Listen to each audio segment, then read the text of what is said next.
So students, आज आपल्याला चालू करायचं आहे इलेक्ट्रोकेमिस्ट्री चॅप्टर. ठीक आहे, तुमच्या केमिस्ट्रीच्या नवीन सिलेबस मध्ये इलेक्ट्रोकेमिस्ट्री चॅप्टर आहे. त्याच्या अगोदर आपल्याला शिकायचं आहे की इलेक्ट्रोकेमिस्ट्री म्हणजे काय. सो बेसिकली आपण इलेक्ट्रोकेमिस्ट्री मध्ये काय शिकतो तर इंटर कन्वर्जन कशामध्ये between electrical energy and chemical energy. ठीक आहे, सो इलेक्ट्रिकल एनर्जी आणि केमिकल एनर्जी मध्ये काय इंटर कन्वर्जन असतं, ते कसं होतं ते सगळं आपण शिकतो इलेक्ट्रोकेमिस्ट्री मध्ये. ठीक आहे, जसं की आता तुमच्या मोबाईलची जी बॅटरी आहे ती बॅटरी चार्ज होते, बरोबर. म्हणजे आपण इलेक्ट्रिकल एनर्जी देतो त्यावेळेला ती चार्ज होते, मग त्याच्यातले केमिकल युज होतं आणि आपण परत मोबाईल डिस्चार्ज करतो. तर केमिकल एनर्जी इलेक्ट्रिकल मध्ये कन्वर्ट होते, इलेक्ट्रिकल परत केमिकल मध्ये कन्वर्ट होते. तर हे जे ऍप्लिकेशन आहे हे इम्पॉर्टंट आहे. तर हे असतं इलेक्ट्रोकेमिस्ट्री. म्हणजे जर तुम्हाला कोणी डेफिनेशन विचारली व्हॉट इज इलेक्ट्रोकेमिस्ट्री तर तुम्ही काय लिहू शकता, the area of chemistry in which we study interconversion between electrical energy and chemical energy. ठीक आहे, सो ते तुम्ही लिहू शकता डेफिनेशन. आता नेक्स्ट आपण बघूया की वाय, म्हणजे हा जो चॅप्टर आहे हा का शिकायचा. सो बेसिकली हे जे ऍप्लिकेशन जे ते डेली लाईफ मध्ये तुमच्या येतं. जसं की दोन प्रकारचे ऍप्लिकेशन लिहूया, एक तर डेली लाईफ आणि दुसरं इंडस्ट्रियल. ठीक आहे, इंडस्ट्री. सो डेली लाईफ म्हणजे काय, जसं मगाशी तुम्हाला सांगितलं मोबाईलची बॅटरी, तसाच रिमोटचा सेल, तुमच्या बाईकची बॅटरी, कारची बॅटरी, हे सगळं तुम्ही डेली लाईफ मध्ये युज करता. तर ह्याच्या सगळ्यामध्ये इलेक्ट्रोकेमिस्ट्रीचे प्रिन्सिपल वापरले गेले. त्याच्यामुळे डेली लाईफ मध्ये खूप वास्ट ऍप्लिकेशन आहे.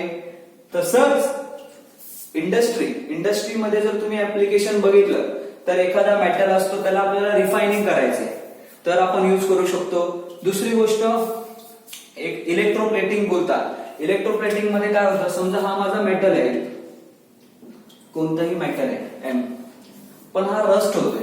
ठीक आहे, म्हणजे हा गंजतोय. तर मला ह्याच्यावरती असा दुसऱ्या मेटलचा लेअर चढवायचा आहे जो कमी एक्सपोज होतो एअर सोबत किंवा गंजत नाही, बेसिकली रस्टिंग होत नाही त्याला. तर ती पण मी मेथड करू शकतो. त्याला आपण काय बोलतो, इलेक्ट्रो प्लेटिंग. सो अशा प्रकारे हे जे इंडस्ट्री ऍप्लिकेशन पण खूप आहे. सो तुम्ही डेली लाईफ मध्ये तर ऍप्लिकेशन आहेच, पण इंडस्ट्रीमध्ये पण ऍप्लिकेशन आहे. त्याच्यामुळे हा चॅप्टर शिकणं खूप इम्पॉर्टंट आहे, ना की जस्ट मार्क्स. इंडस्ट्री ऍप्लिकेशन शिकून काय होईल की तुम्हाला समजेल की तुम्हाला ह्याच्यामध्ये काय करिअर करता येईल का. ठीक आहे, सो ह्याच्यामधले आता बेसिक टॉपिक्स बघूया.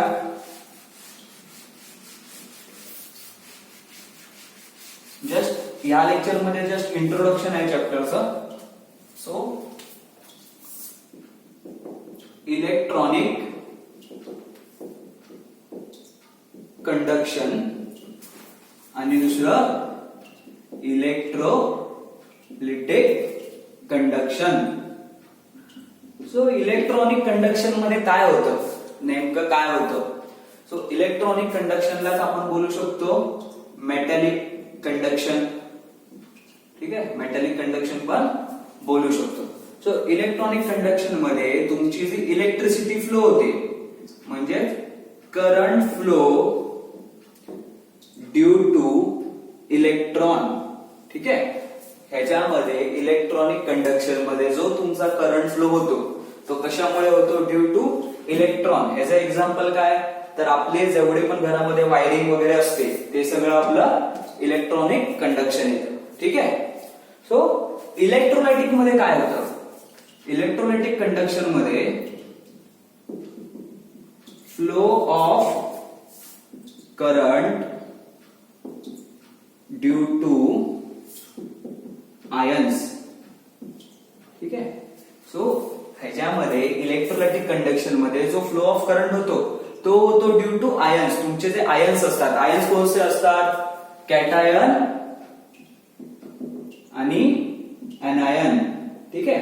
सो हे थोडंसं समजण्यासाठी पहिले एक कन्सेप्ट शिकून घ्या ज्याला आपण बोलतो इलेक्ट्रोलाइट. इलेक्ट्रोलाइट काय असतात? अ सोल्युशन, ठीक आहे, त्याचे definition, a solution in which electricity can be pass. ठीक आहे, आपण लिहून घेऊया. A solution in which current किंवा लिहू शकतो इलेक्ट्रिसिटी कॅन बी पास. ठीक आहे, अशा प्रकारचे सोल्युशन ज्याच्यामधून इलेक्ट्रिसिटी पास होईल. आता असे कोणत्या प्रकारचे सोल्युशन असणार? बेसिकली सॉल्ट, जे तुमचे केमिकल सॉल्ट असतात. फॉर एक्झाम्पल तुमचं NaCl झालं. NaCl काय झालं तुमचं? एक्झाम्पल सॉल्टचं. आता ह्या सोल्युशन मधून काय होतं? कारण की NaCl ज्या वेळेला सॉलिड स्टेट मध्ये असतं त्यावेळेला सॉलिड स्टेट मधून त्याच्यातून करंट फ्लो होत नाही. ठीक आहे, सॉलिड स्टेट लक्षात ठेवा, सॉलिड स्टेट मधून करंट फ्लो होणार नाही. पण ज्या वेळेला मी NaCl मेल्ट करतो, NaCl एकतर मेल्ट करतो किंवा ऍक्युएस म्हणजे ते पाण्यामध्ये टाकतो, त्यावेळेला NaCl मधून करंट फ्लो व्हायला स्टार्ट होतो. मग असं का होतं? कारण की Na प्लस Cl मायनस हे दोन प्रकारचे आयन्स डेव्हलप होतात. ठीक आहे, so Na plus Cl minus हे आयन्स डेव्हलप होतात. हे बॅटरीच्या पॉझिटिव्ह आणि पॉझिटिव्ह टर्मिनल आणि निगेटिव्ह टर्मिनल असं वर्क करतात. ठीक आहे, जर समजा बॅटरीला दोन पॉझिटिव्ह टर्मिनल असेल तर बॅटरी वर्क करते का? नाही. तसंच इथे पण हे जे सोल्युशन्स असतात, हे जे सॉल्ट असतात ते आपले आयोनिक सॉल्ट असतात ज्याच्यामध्ये दोन आयन फॉर्म होतातच. ठीक आहे, HCl झालं, KCl झालं, हे सगळे सोल्युशन आहेत ज्याच्यातून इलेक्ट्रिसिटी फ्लो होऊ शकते. ठीक आहे, तर तुम्हाला समजलं की इलेक्ट्रोलाइट म्हणजे काय आणि म्हणूनच त्या कंडक्शनला बोलतात इलेक्ट्रोलाइटिक कंडक्शन. का? कारण की त्या कंडक्शन मध्ये आपण इलेक्ट्रोलाइट यूज करतो. ठीक आहे, नेक्स्ट बघूया. हे जे तुमचं इलेक्ट्रॉनिक कंडक्शन असतं त्या इलेक्ट्रॉनिक कंडक्शन मध्ये काय होतं तर तुमचं मेटॅलिक जे तुमचे बँड असतात ते कंडक्शन बँड असतात. म्हणजेच मेटल बद्दल जर आपण बोललो तर मेटल मध्ये कोणता कोणता बँड असतो? फिजिक्स मध्ये जर तुम्ही सेमीकंडक्टर शिकला असाल तर त्याच्यामध्ये बँड थेअरी एक टॉपिक दिलेला असतो, व्हॅलेन्स बँड आणि कंडक्शन बँड. ठीक आहे, ह्याचा पण एक व्हिडिओ अपलोड केलेला आहे तर तुम्ही तो बघू शकता. सो व्हॅलेन्स बँड म्हणजे काय? तुमचे व्हॅलेन्सी. ठीक आहे, आणि व्हॅलेन्स बँड मधून जेव्हा कंडक्शन बँड मध्ये इलेक्ट्रॉन जाणार त्यावेळेलाच तुमची इलेक्ट्रिसिटी फ्लो होणार. सो कंडक्टर मध्ये हा जो बँड गॅप असतो, व्हॅलेन्स बँड आणि कंडक्शन बँड मधला हा जो बँड गॅप आहे तो खूप जास्त कमी असतो. ठीक आहे, हा जो गॅप आहे हा खूप कमी असतो. त्याच्यामुळे काय होतं? इझिली व्हॅलेन्स बँड मधले इलेक्ट्रॉन वरती जातात कंडक्शन बँड मध्ये आणि तुमची इलेक्ट्रिसिटी फ्लो होते. ठीक आहे, याच्यामध्ये काय बोलू शकतो आपण?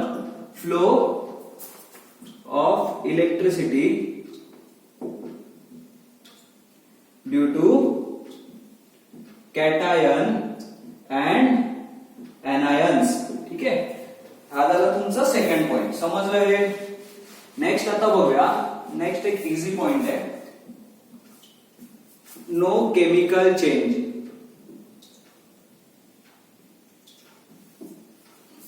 नो केमिकल चेंज म्हणजे काय? समजा आता तुमच्या घरामध्ये कोणती कॉपरची वायर आहे, जसे आपली वायरिंग असते, तर आपण बघतो ती कॉपरची वायर 10 वर्षाने त्याचं मास कमी होतं का? ठीक आहे, कमी नाही होत, वाढत नाही, काहीच नाही. म्हणजे या वायर मधून इलेक्ट्रिसिटी तर फ्लो होते पण कोणत्याच प्रकारचे चेंजेस येत नाही त्याच्यामध्ये. बरोबर, म्हणजेच आपण काय लिहितो? No chemical changes. कोणत्याच प्रकारचं केमिकल चेंज होत नाही. पण जर तुम्ही इथे बघाल तर केमिकल चेंजेस ऑकर. ठीक आहे, केमिकल चेंजेस इकडे होतात. तर केमिकल चेंजेस होतात म्हणजे काय? ज्या वेळेला तुमची करंट फ्लो होतोय त्यावेळेला ते केमिकल कमी कमी कमी होत जातं. मग तुम्हाला एका टायमानंतर ते केमिकल परत रिफिल करावं लागतं. जसं बॅटरीमध्ये पाणी भरतात तर ह्याच्यामध्ये केमिकल चेंजेस होतात आणि इलेक्ट्रॉनिक मध्ये केमिकल चेंजेस होत नाही. ठीक आहे. सो आजचा जो लेक्चर होता हा खूप बेसिक होता. ह्याच्यामध्ये तुम्हाला इलेक्ट्रोलायटिक म्हणजे काय हे समजायचं होतं. सेकंडली इलेक्ट्रॉनिक कंडक्शन बद्दल आपल्याला या चॅप्टर मध्ये शिकायचं नाहीये. आपल्याला मेन टॉपिक काय इलेक्ट्रोलायटिक कंडक्शन. हा फक्त डिफरन्स होता की डिफरन्स काय इलेक्ट्रॉनिक आणि इलेक्ट्रोलायटिक मध्ये. ठीक आहे. सो आजचं लेक्चर तुम्हाला समजलं असेल. चॅनलला सबस्क्राईब करा, व्हिडिओला शेअर करा आणि लाईक करा. सेकंड एक इम्पॉर्टंट टॉपिक की